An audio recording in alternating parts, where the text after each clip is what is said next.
আসসালামু আলাইকুম সুপ্রিয় দর্শক, welcome to my YouTube channel decor life. আজকে আমি খুব সহজে খুবই মজাদার মৃগেল মাছের রেসিপি বানিয়ে দেখাবো।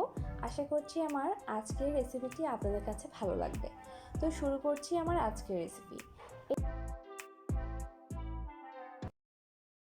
এই তো আজকে আমি এখানে প্রায় 1.5 কেজির মতো মৃগেল মাছ নিয়েছি।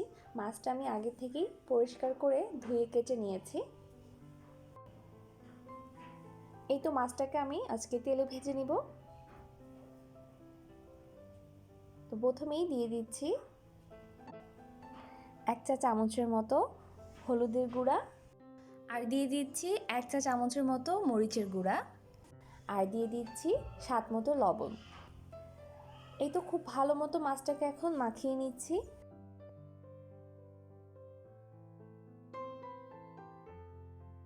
কমপক্ষে রেস্টে রেখে দিচ্ছি 20 মিনিটের জন্য।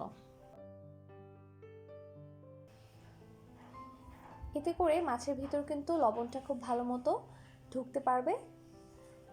এই তো ফিরে আসছি 20 মিনিট পর। আমি আজকে যে হাঁড়িটাতে মাছটা রান্না করব সেই হাঁড়িতেই আজকে মাছটাকে ভেজে নিচ্ছি। এই তো প্রথমেই দিয়ে দিচ্ছি এখানে 1 কাপের মতো তেল, আর দিয়ে দিচ্ছি মাছগুলোকে কিন্তু আমি একদমই কড়া ভাজা করব না, এতে করে মাছগুলো বেশি শক্ত হয়ে যাবে। তো আমি 2 মিনিটের মতো মাছগুলোকে এপিট ওপিট করে ভেজে নিচ্ছি।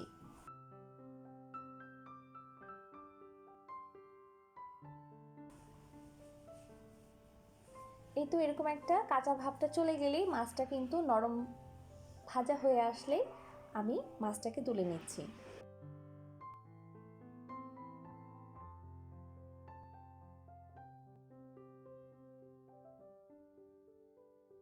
এখন ওই একই হাঁড়িতে আমি মাছটাকে ভুনা করে নিচ্ছি। এখন দিয়ে দিচ্ছি প্রায় 1 কাপ পরিমাণ পেঁয়াজ কুচি। পেঁয়াজটাকে এরকম ঠিক 4 মিনিট একটু ভেজে নিচ্ছি। সুন্দর কিন্তু একটা কালার চলে আসছে। এখন দিয়ে দিচ্ছি এখানে 1 চা চামচের মতো রসুন বাটা। আমি কিন্তু আজকে এখানে আদা বাটা ইউজ করছি না।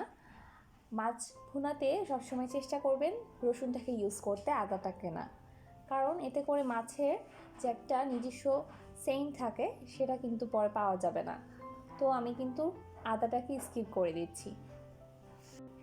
রসুনটা আমি 10 সেকেন্ডের মতো একটু পেঁয়াজের সাথে ভেজে নিচ্ছি। এখন দিয়ে দিচ্ছি 1 কাপের মতো পানি। পানিটা দেওয়ার পর পানিটাতে একটা বলক উঠলেই এখন দিয়ে দিচ্ছি গুঁড়া মশলাগুলো। প্রথমেই দিয়ে দিচ্ছি 1 চা চামচের মতো মরিচের গুঁড়া, আর দিয়ে দিচ্ছি 1 চা চামচের মতো হলুদের গুঁড়া, আর দিচ্ছি 1 চা চামচের মতো জিরার গুঁড়া। ঝালটা কিন্তু এখানে যার যার স্বাদ বুঝে দিতে হবে। আমি এখানে 1 চামচ ইউজ করছি, কারণ ভাজার সময় কিন্তু আমি আরও 1 চামচ মরিচের গুঁড়া ইউজ করেছি। আর দিচ্ছি স্বাদ মতো লবণ। এখন খুব ভালো মতো মশলার সাথে মিশিয়ে নিচ্ছি।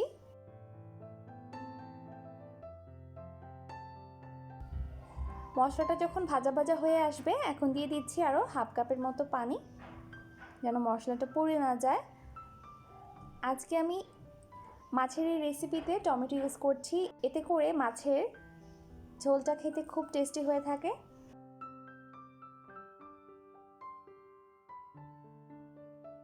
দুটি টমেটো এরকম বড় টুকরা করে দিয়ে দিচ্ছি।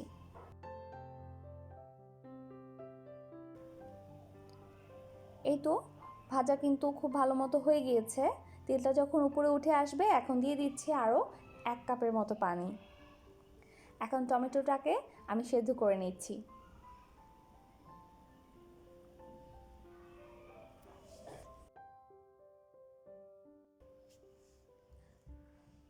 এই তো ঢাকনা দিয়ে আমি 5-6 মিনিটের মতো টমেটোটাকে সেদ্ধ করে নিয়েছি। টমেটোটা কিন্তু খুব ভালো মতো সেদ্ধ হয়ে গিয়েছে, এরকম মাখো মাখো হয়ে গিয়েছে। এখন দিয়ে দিচ্ছি ভেজে রাখা মাছগুলোকে। মাছটাকে কিন্তু আমি আলতো হাতে নেড়ে দিচ্ছি, আর দিয়ে দিচ্ছি প্রায় 2 কাপের মতো পানি।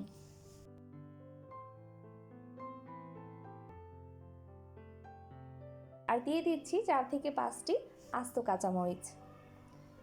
এই তো মাছটাকে আলতো হাতে নেড়ে ছেড়ে আমি ঢাকনা দিয়ে ঢেকে রান্না করে নিচ্ছি প্রায় 10 মিনিটের মতো। আর চুলার ফ্লেমটা কিন্তু এ পর্যায়ে মিডিয়ামে রাখছি।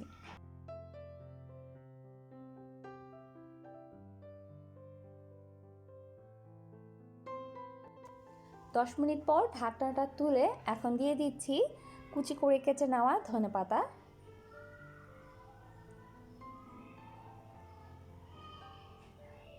আবারও ঢেকে দিচ্ছি, রান্না করে নিচ্ছি মিনিট 5-এর মতো। ব্যাস হয়ে গেল খুব সহজে খুবই মজাদার নদীর মৃগেল মাছ। আর এই মাছের ঝোলটা যে এতটা টেস্টি, তৈরি হয়ে গেল খুব সহজে মৃগেল মাছ ভুনা। আশা করছি আমার আজকের এই রেসিপিটি আপনাদের কাছে ভালো লেগেছে। ভালো লাগলে আমাদের চ্যানেলটি সাবস্ক্রাইব করে আমাদের পাশে থাকবেন। সবাই খুব ভালো থাকবেন। আল্লাহ হাফিজ।